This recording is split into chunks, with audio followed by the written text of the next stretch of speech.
Hi everyone, welcome to our YouTube channel. आज हम बात करने वाले हैं एफसीआई AG3 अकाउंट्स पोस्ट के बारे में कि कैसे आप इस एग्ज़ाम के लिए प्रिपेयर कर सकते हैं सेल्फ स्टडी करके।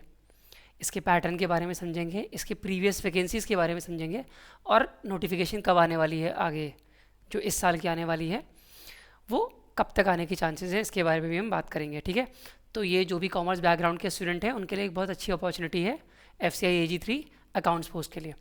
ठीक है, तो आगे बढ़ने से पहले अगर आप यूट्यूब चैनल पे नए हैं तो यूट्यूब चैनल को सब्सक्राइब कर लीजिएगा, क्योंकि सारी वीडियोस यहीं पे अपलोड होती हैं, जितने भी फ्री रिसोर्सेज होते हैं। और उन फ्री वीडियोस की जो PDFs होती हैं वो अपलोड होती हैं टेलीग्राम चैनल पे। तो आप टेलीग्राम चैनल पे सिंपली एड टैप करके सर्च कर सकते हैं, आपको टेलीग्राम चैनल मिल जाएगा। तो PDF के लिए टेलीग्राम चैनल आप सब्सक्राइब कर लीजिएगा। ठीक है, चलो अब बात करते हैं AG3 FCI AG3 accounts post के बारे में कि पहले इसमें कितनी वैकेंसीज आ चुकी हैं। तो देखो, इसका एग्ज़ाम जो पहले हुआ था वो 2022 में हुआ था। उस टाइम पे जो अकाउंट्स की वैकेंसी आई थी वो आई थी 406। ठीक है, उसके पहले जो एग्ज़ाम हुआ था 2019 में, उस टाइम पे वैकेंसी आई थी 509। और जो अब एग्ज़ाम होने वाला है 2024 में, 2024-25 में जो एग्ज़ाम होगा उसमें भी चांसेस है कि अप्रॉक्सीमेटली इतनी ही वैकेंसी आएंगी या इससे ज़्यादा ही आएंगी। ठीक है, तो अच्छी खासी वैकेंसी आएगी, ये कोई कम वैकेंसी नहीं होती। 400-500 और 600 वैकेंसीज, ये अच्छी वैकेंसीज होती हैं। ठीक है, अभी हम इसकी एलिजिबिलिटी के बारे में भी समझेंगे, तो आपको आइडिया लगेगा कि कौन कौन इसमें एलिजिबल हैं। तो वैकेंसीज़ की बात हमने कर ली, अब एलिजिबिलिटी की बात कर लेते हैं। हम सिर्फ अकाउंट्स पोस्ट के बारे में बात करेंगे, जनरल पोस्ट के बारे में अलग वीडियोज़ बनेंगे। ठीक है, तो इस एफसीआई AG3 अकाउंट्स पोस्ट के लिए आपका बैचलर ऑफ कॉमर्स होना ज़रूरी है, मतलब BCom होना। ठीक है, तो अगर आप BCom हैं तो आप इस एग्ज़ाम के लिए एलिजिबल हैं। तो आधा कंपटीशन तो आपके लिए वैसे ही कम हो जाता है, क्योंकि जो BCom नहीं है वो इस फॉर्म को फिल नहीं कर सकते हैं। ठीक है, दो ऐसा भी है कि अगर कोई BCom के बाद MBA फाइनेंस कर रखा है किसी ने, तो उसके लिए AG2 भी है एक फॉर्म, उसके बारे में हम अलग से बात करेंगे। बट अभी हम स्पेसिफिकली एफसीआई AG3 के बारे में बात करते हैं। तो अगर BCom हो तो आप इसमें एलिजिबल हैं। ठीक है, with proficiency in use of computers, ऐसा कोई सर्टिफिकेट नहीं चाहिए कंप्यूटर का, अभी तक इनने कभी सर्टिफिकेट नहीं मांगा है। बट जनरली ये स्टेटमेंट लिखा रहता है एलिजिबिलिटी में, बट ऐसा कोई सर्टिफिकेट नहीं मांगते हैं। ठीक है, और अगर सर्टिफिकेट मांगेंगे भी तो ज़्यादा से ज़्यादा CCC मांग सकते हैं, नीलीट का, लेकिन अभी तक कभी मांगा नहीं गया ऐसा। ठीक है, तो अभी भी चांसेस यही हैं कि कोई सर्टिफिकेट कंप्यूटर का नहीं मांगेंगे। सिंपली अगर आप बैचलर ऑफ कॉमर्स हो तो आप एलिजिबल एग्ज़ाम देने के लिए। तो फिर ये लिखा क्यों है proficiency in use of computers, क्योंकि एग्ज़ाम जो होगा उसमें कंप्यूटर अवेयरनेस का भी एक कंपोनेंट है। और जब आप जॉब करोगे एफसीआई AG3 में तो कंप्यूटर पे काम करना पड़ेगा, ऑब्वियस सी बात है। इसलिए proficiency in use of computers को प्रेफरेंस दिया है, या कह लो इसकी बात एलिजिबिलिटी में लिख दी गई है। ठीक है, बट कोई सर्टिफिकेट की डिमांड नहीं है सच। बात समझ में आ गई एलिजिबिलिटी की? ओके, एज लिमिट आपकी है 27 ईयर्स। तो BCom एंड 27 ईयर्स, अगर आप 27 से ऊपर नहीं है तो आप एलिजिबल एग्ज़ाम को देने के लिए, और अगर आप BCom हैं तो। ठीक है, एग्ज़ाम पैटर्न की बात करते हैं। इसमें दो फेजेस हैं, फेज़ 1 एंड फेज़ 2। पहले फेज़ 1 की बात करते हैं।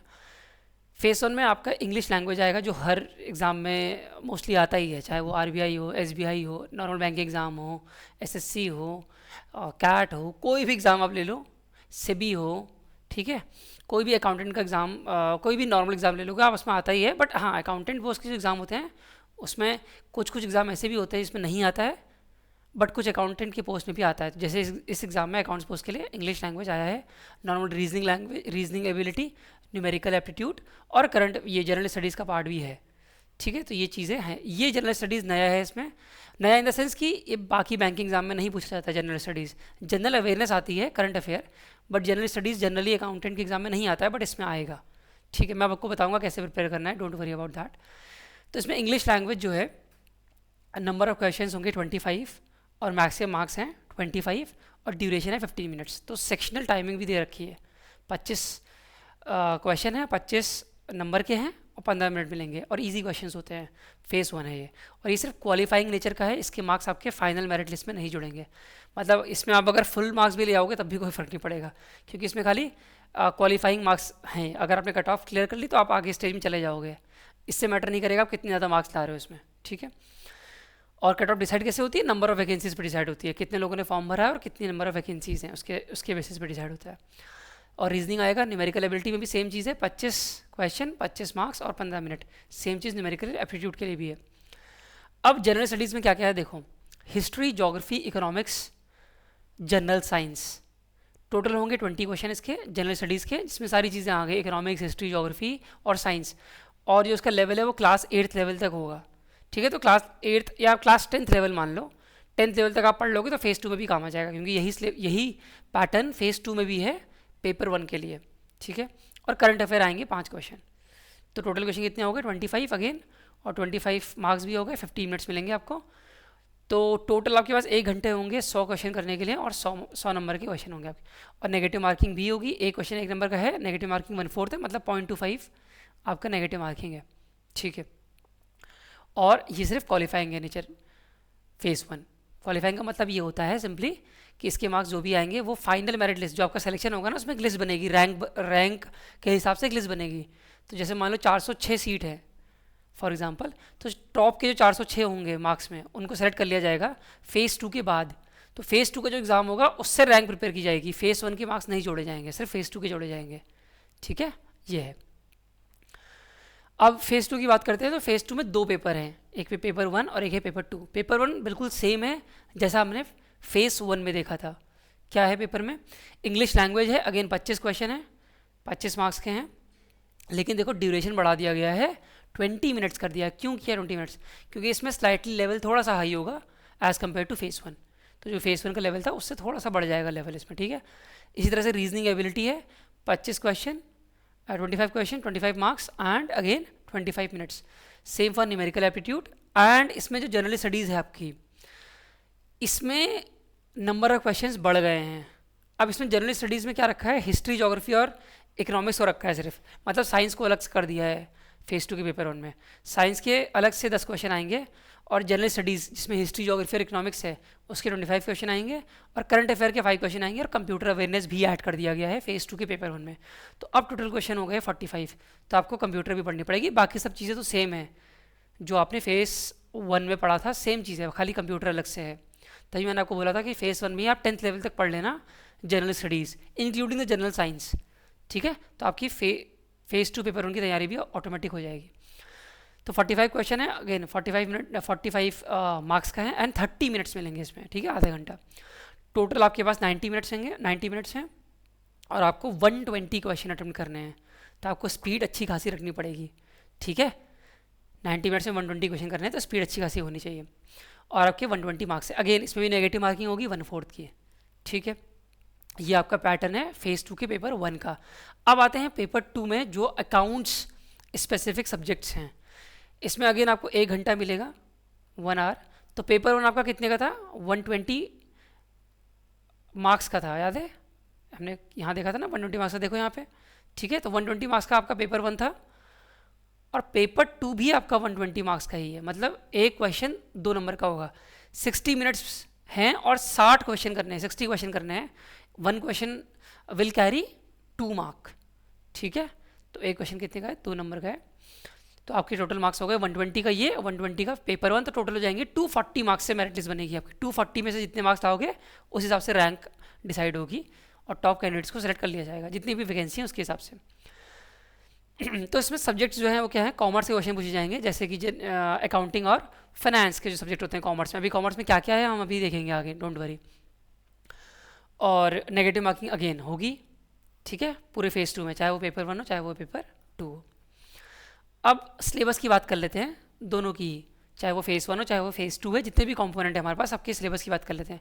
तो क्वांट्स में वही सिलेबस है जो एसएससी, बैंक, सेबी, आरबीआई, जो सब में सिलेबस होता है सेम है बिल्कुल। Number series, DI, quadratic simplification, word problem, percentage, ratio, proportion, interest, time and work mixture, average probability, areas, volume and areas and partnership.